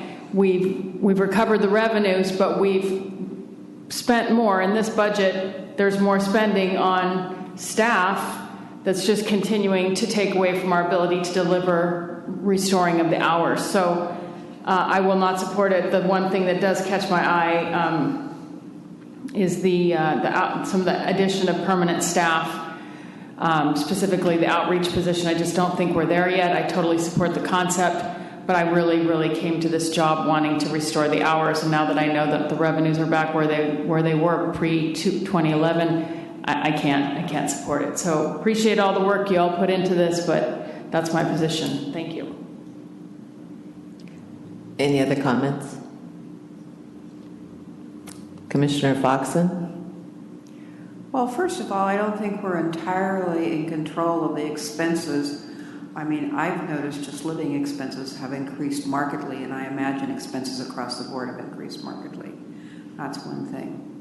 Number two, we're trying to reestablish a foundation for the library and to take care of the staff that have gone without in some ways in order to maintain the library at least at the level it's been at. And I think that in recognizing that, yes, we have, number one, tried to adjust salaries so that they are compensated fairly and equally with other libraries, but we're also trying to take some of the weight that they've been carrying over these years off them so that they're not overworked, and in hopes by doing these two things, morale, can stay at a level that's functional.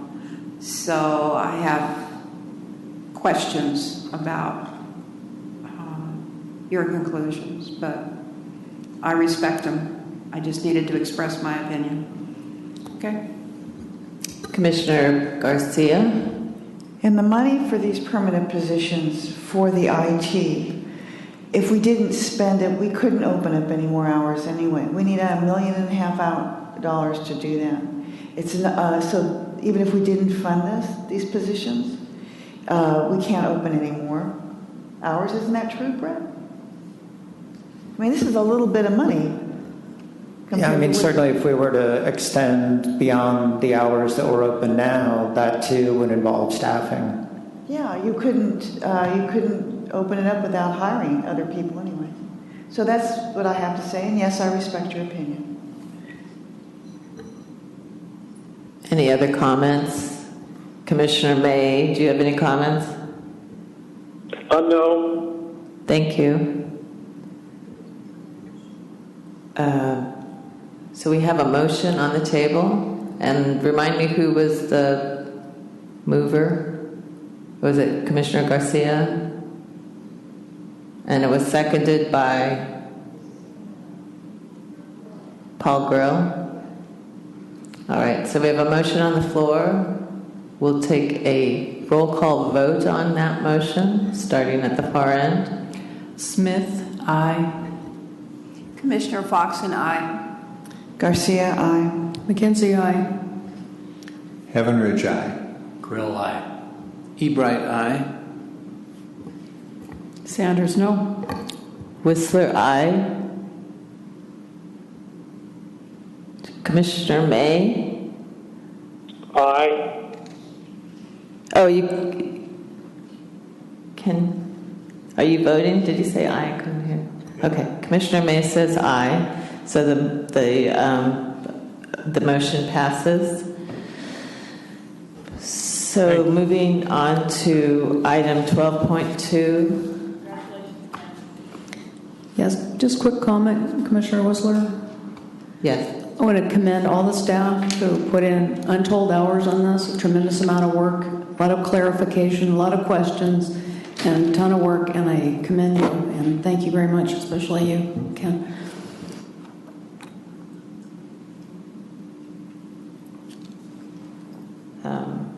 So is there any public comment on the budget? And then we'll move on to a non-budgeting item.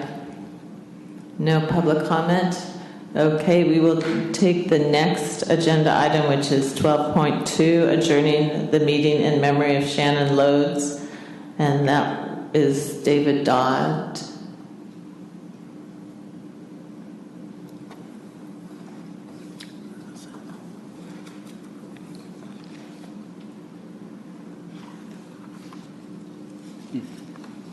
Good evening. I'm going to find and read this proposed proclamation. It's actually item 18. Yes, I just have my agenda turned inside out for reading purposes. So thank you for considering adjourning in memory of Shannon David Loads. And I'll read the resolution. Whereas the longtime Sonoma County Library employee Shannon Lodes passed away on Saturday, March 26, 2016.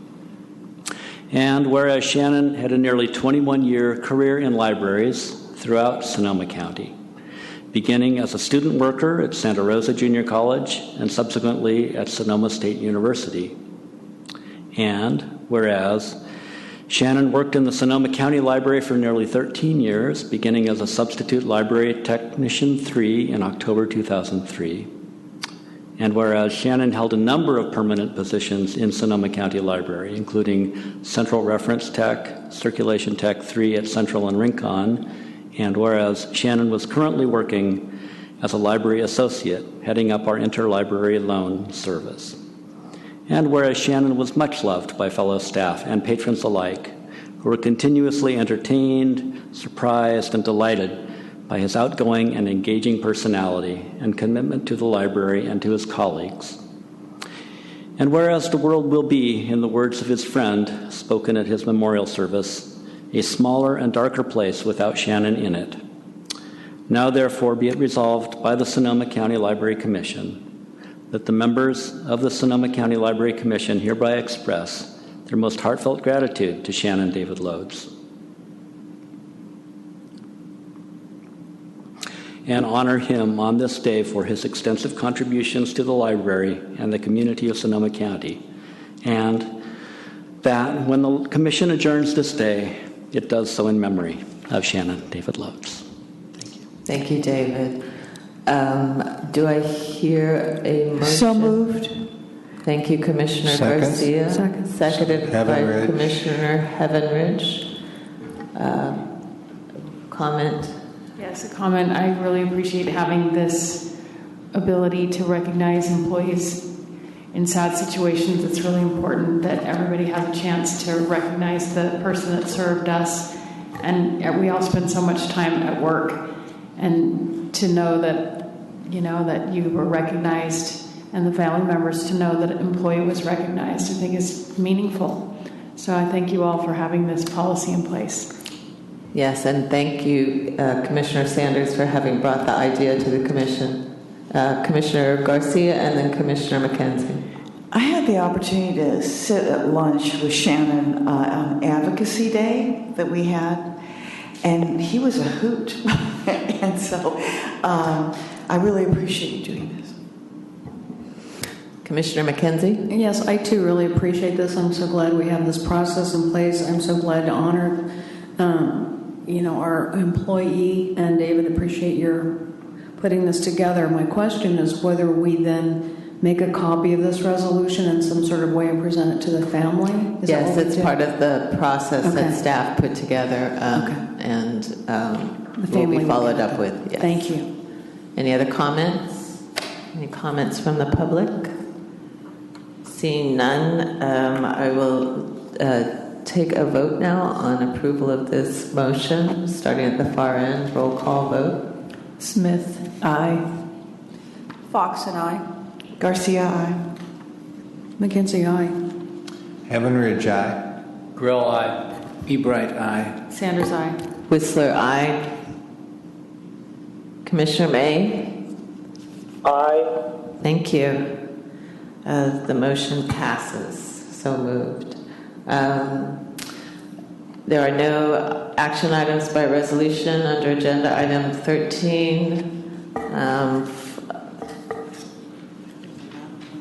Sorry, Commissioner McKenzie. I think we missed the lab appointment somehow. That's the next one. Oh, it's next? Yeah. Oh, I thought we were adjourning. Okay.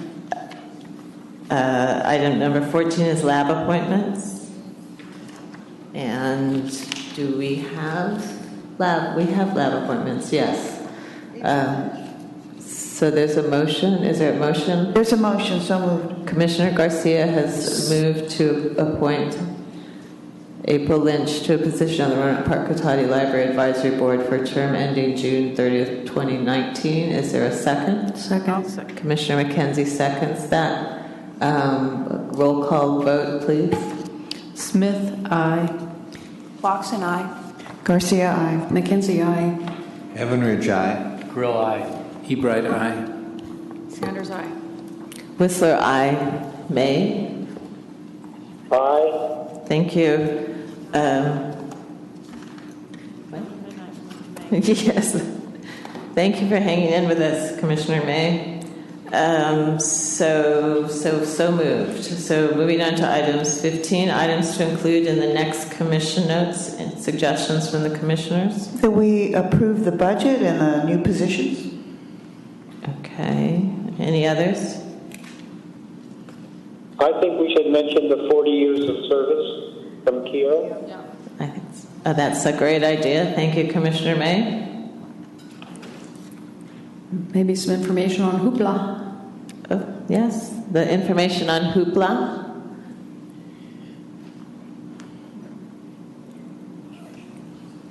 And the adjourning the meeting in honor of Shannon Lowe's. That would be. Hey, staff, the staff day, all staff day. Some information about All Staff Day being such a successful event. All right. I have one, I'm sorry. I'd like to add that we heard public comment from citizens for Sonoma County Libraries. Okay. I hope you're writing all this down, Jane, because I can't write fast. Okay, great. Last chance. All right, moving on to the next agenda item, which is ideas for the next commission meeting or a subsequent future meeting. And I think one was mentioned, which was the OPEB committee.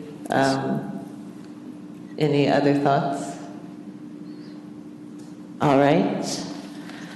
So the next meeting will be June 6th, and at this time it will be located here in the Santa Rosa City Council chambers. And now we will adjourn the meeting in memory of Shannon David Lodes by acclamation. Thank you, everybody. Thank you, staff and public. Good job, Helena. Thanks.